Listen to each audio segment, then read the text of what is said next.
Melissa here.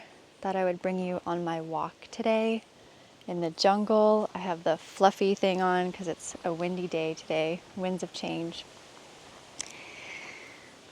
So I wanted to speak about my recent 14-day water fast, extended therapeutic fast that I completed with a 6-day refeed. So I'm past the refeed, I'm about a week after refeed.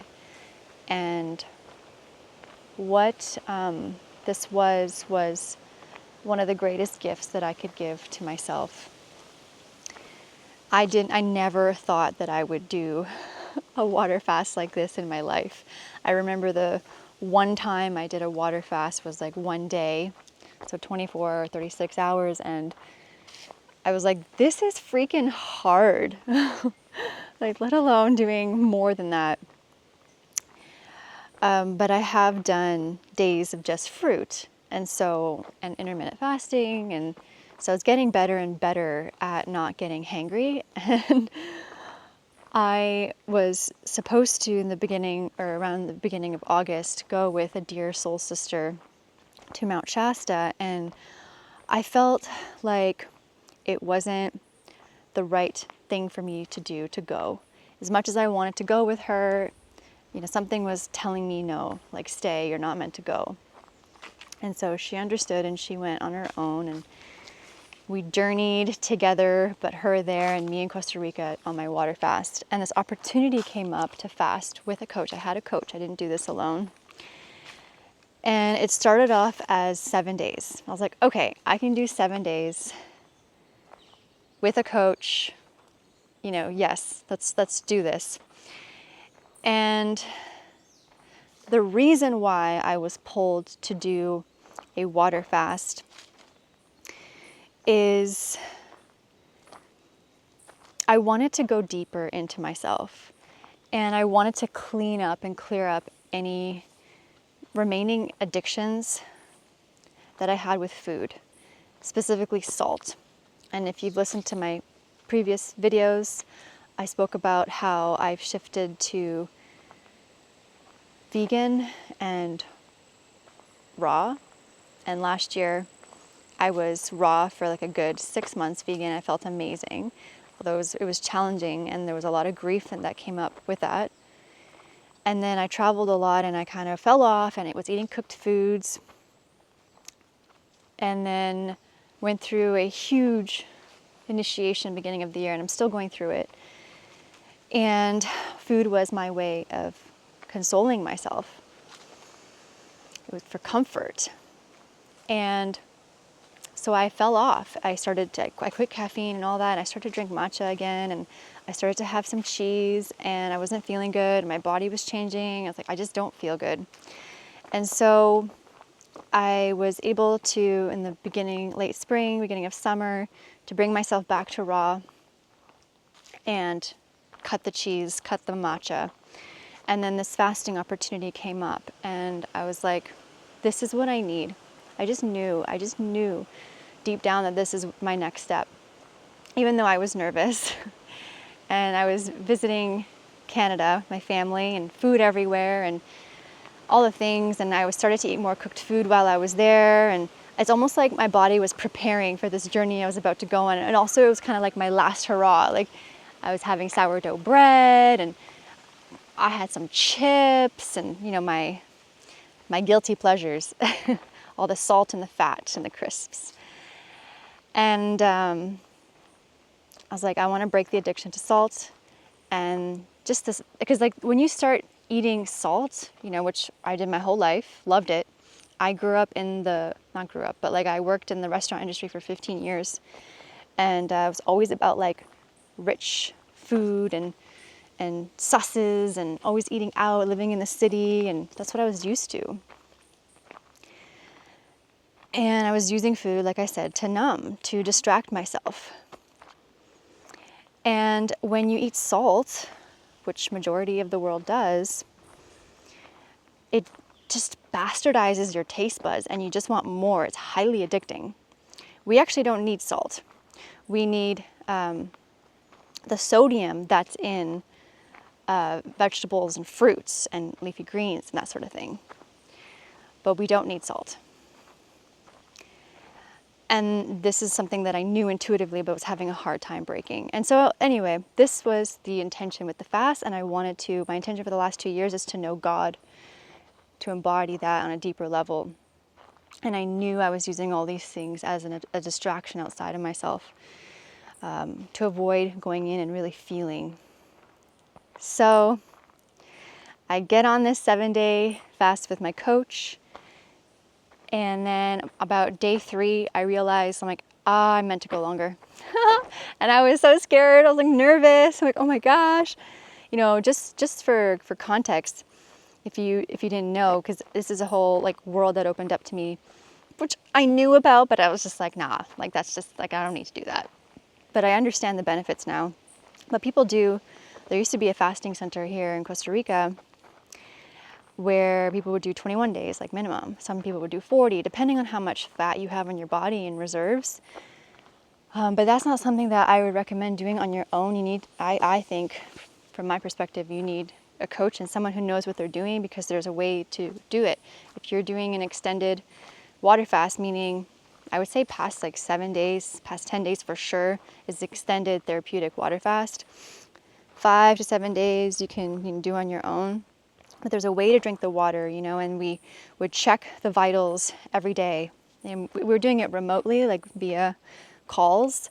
But I would check my blood pressure. She would check the spread, track my height, like how much water I'm drinking, and my weight, my pulse, the color of my tongue, like just all these different things, my emotional state, mental state, spiritual state, the dreams, like any astral projection happening, any lucid dreams to interpret. And so I knew by day 3, I was like, I meant to go longer. And so I asked my coach if she was available to extend to 14 days. And I was like, I can't do longer than that. I just feel like 14 days is right for me. And thankfully, the stars aligned, and I had the space in Costa Rica. I didn't have to go back to teaching right away, yoga. And I was in this jungle, on this mountain. I'm like, this is perfect. She's available. Let's do it. And so the first week, I would say the first 7 days, I was very much, okay, so the first couple days, first day 1, I traveled. So I traveled from Canada to Costa Rica. And it was fine. Actually, I kind of liked being distracted on day 1 because, you know, the hunger, like the habits of eating start to kick in around the times you'd usually eat. So just kind of sat through the discomfort of that, and then it passed. And then by day 2, day 3, it was like my hunger was gone, absolutely gone. And I could sit there and watch my husband enjoy his meal, his cooked meal, and the fruits, which I love, and not feel like I wanted it. I was happy for him. I was like, please, he was very respectful. Like, do you mind if I eat in front of you? I'm like, absolutely, please. Like, it'll bring me joy to watch you eat. Like, I just wasn't hungry, which is so fascinating, right? And if you look to animals and to nature, and I've been looking to nature so much more, and like animals when they're sick, they fast. They don't eat. They rest and they fast. And when we're sick, don't you notice we do that too? We don't want to eat, we don't have an appetite, but we're taught to just like, no, stuff in the nutrients, stuff the food in, we got to get energy. It's like, well, the body actually knows how to heal itself. The body is so freaking intelligent. So intelligent. And the first 7 days, I felt so peaceful. Like, so peaceful. Even though I was going into the depths of myself, because that was my intention. I wanted to clear distortions, go into myself deeply, feel, and clear addictions to like salts and different kinds of foods. And man, was I moving through stuff. At the same time, my dear soul friend was in Mount Shasta. If you don't know what that is, it's a mountain, sacred mountain in California, Northern California. And it's a vortex, powerful vortex. The energy there, if you ever get to go, if you feel called, I'd recommend it. And so we're connecting each day, and we're super connected, her and I. And her experiences are mirroring my experiences in our own unique ways. So I felt like I was there, but in my Costa Rican space on the mountain here. And I was moving through so much and closing so many loops, like purging, emotional, deep purging. And I was having dreams every night of food and different foods from the past that I would love. I remember one dream. If you know all dressed chips, I used to love all dressed chips with hell of a good dip. Oh my God, I loved it. And I was eating it in my dream. And then in the dream, I'm like, oh my gosh, I just broke my fast with all dressed chips and hell of a good dip. You know, it's like, oh shoot, what did I just do? Like, you don't, you know, how you break your fast, especially the longer you go, is so important, so crucial. And then I had another dream. I don't know if in Canada they have something called Mary Browns, and we grew up having Mary Browns. And there's this macaroni salad, and I remember just sitting there another night in my dream, and I just sat and started eating the macaroni salad. And again, I was like, oh my God, I just broke my fast with a macaroni salad. Am I gonna be okay? It was just like very humorous. And I had a very lucid dream as well of this, this food stand that just appeared, and they offered me this like dumpling, and I ate it. And it was an explosion of flavors and tastes in my mouth. Like, it was so lucid, felt so real. So yeah, I had a lot of fun dreams. And then, then I obviously extended it to 14 days. And I was nervous, but I was ready. You know, my intuition, I like to trust it, you know? And I was like, this is a beautiful opportunity.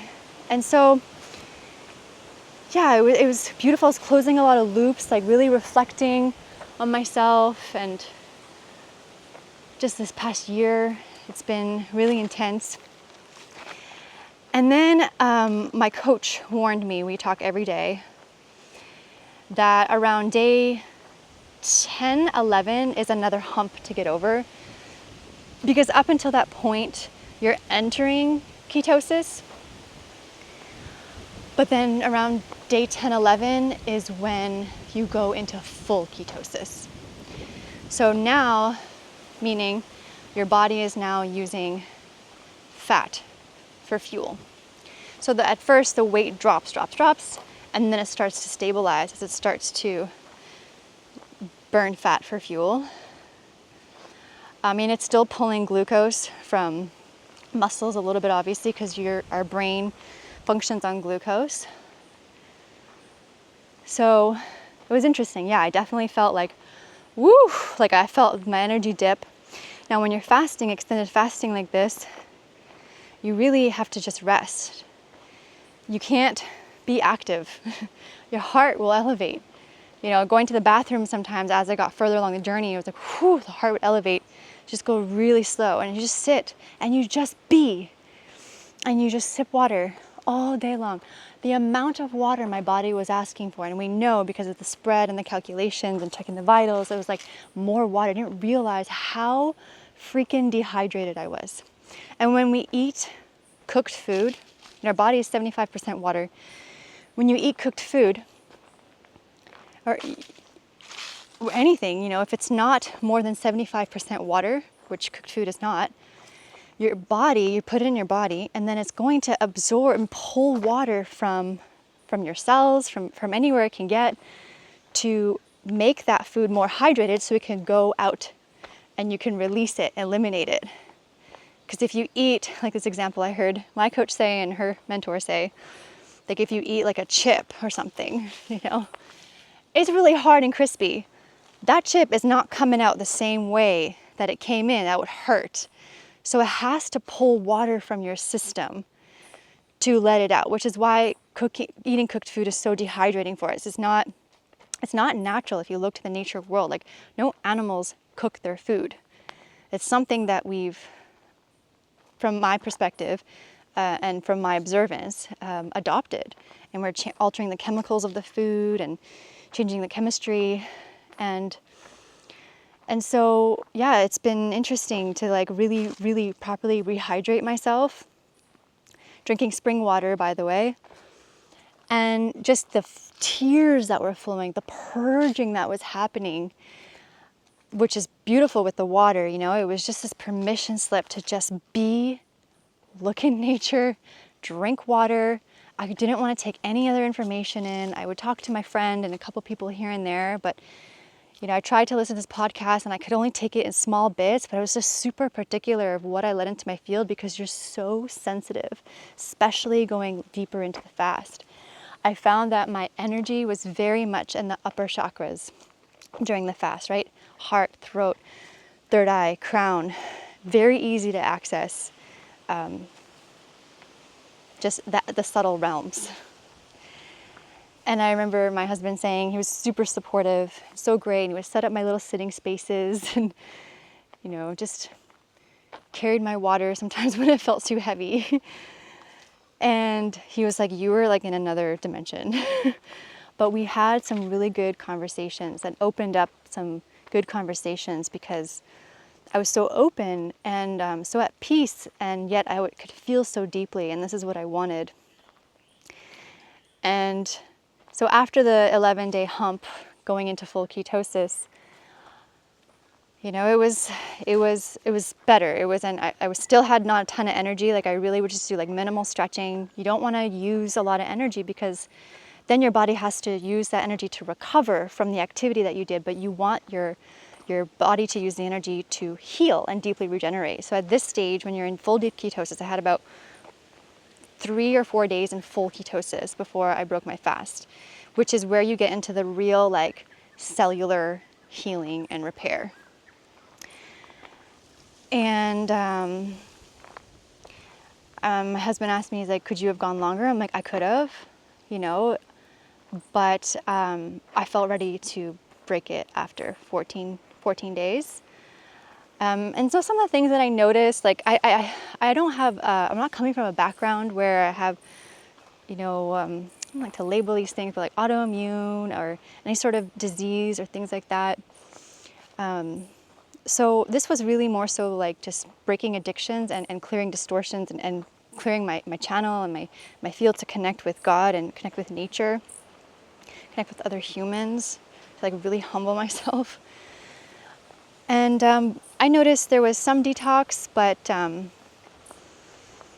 you know, my tongue at one point, there was like a little bit of yellow during the water fast. My ears, I used to skydive, and I know better. The last skydive that I did, the last jump I did, you're supposed to clear your ears, like yawn and swallow and clear them before you jump. And I just didn't that one time. And I jumped, and the whole free fall was just pain. And my ears have been a little bit messed up since then. And during the fast, my right ear, like, it just like, ooh, it got so painful. And then it like cleared. I was like, oh, so good. I'm like, is my left ear it's gonna happen to my left ear? And it didn't happen to my left ear until actually my refeed. And so I had the same thing happen there. So that was really cool. It's like my eardrums rebalancing, my skin glowing, and just like super, super sensitive to smell. Like my senses really came alive. Like my husband likes to light incense in the house. I just couldn't. I was like, babe, I'm sorry, I can't. It's too intense. Like I couldn't breathe. I could just feel it in my throat. Anything that was synthetic was a no. Even the hand soap. I was like, it's not pure. Like I can't. I'm so sensitive. I'm like, how am I gonna live my life after this? Like we live in such a synthetic, toxic world.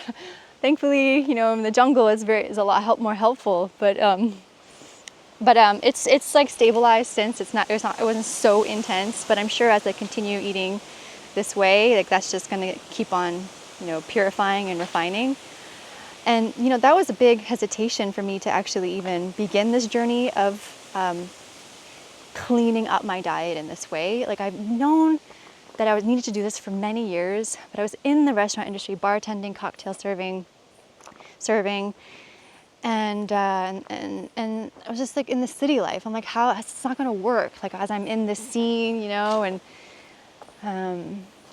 like it just wasn't my time. I wasn't ready to let that go. I had so much of my identity wrapped around going out to eat in restaurants and meeting friends for a coffee, or I loved coffee shops in Toronto is where I used to live.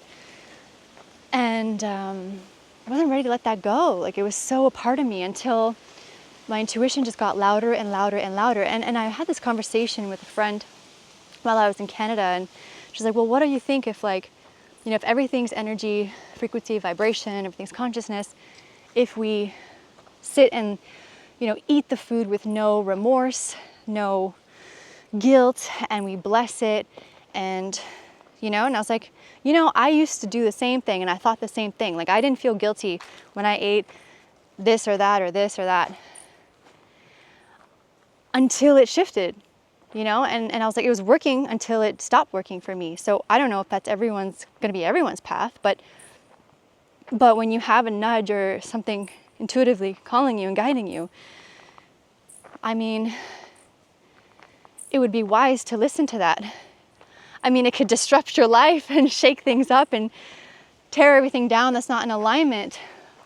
But wouldn't you want to live a more aligned life? And it's not always easy. Like I'm still in the depths of it right now. A lot has been purified and being clarified, and I feel like I'm still being purified, to be honest. It's been a really humbling experience. And so, yeah, my intuition just got louder and louder. It started with the caffeine. I'm like, this caffeine is blocking you. And I really, really realized I had a whole, you know how we can heal up the mountain, around and around. Each time we revisit something, it's another layer that we remove and clear. And we see the thing from a different perspective, or we get a little bit deeper into it. And that's what was happening. I really had to grieve again this whole identity around being this foodie and a coffee drinker and how I used food as distraction from myself, which is huge. And I knew that, you know, I would look for the next hit, look for the next stimulant. You know, food with spices, cooked food, those are stimulants. And I was in denial of that until it became clear. And then, you know, I'm like, during my refeed, I was like, what brings me joy? What truly brings Melissa joy from the inside, not from the outside?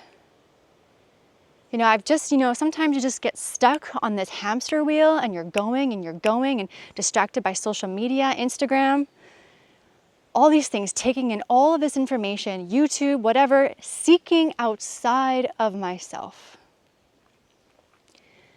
Food, I only wanted to travel because I wanted to go check out the restaurants, because I wanted to eat. And I'm not saying there's anything wrong with that. It's just that it just became so loud in my awareness. I was like, interesting. What am I avoiding inside? And so I really sat with those things. Like, what brings Melissa joy? What brings you joy? What did you do when you were a kid that brought you joy? What did you do for fun? Just because? And I was like, whoa.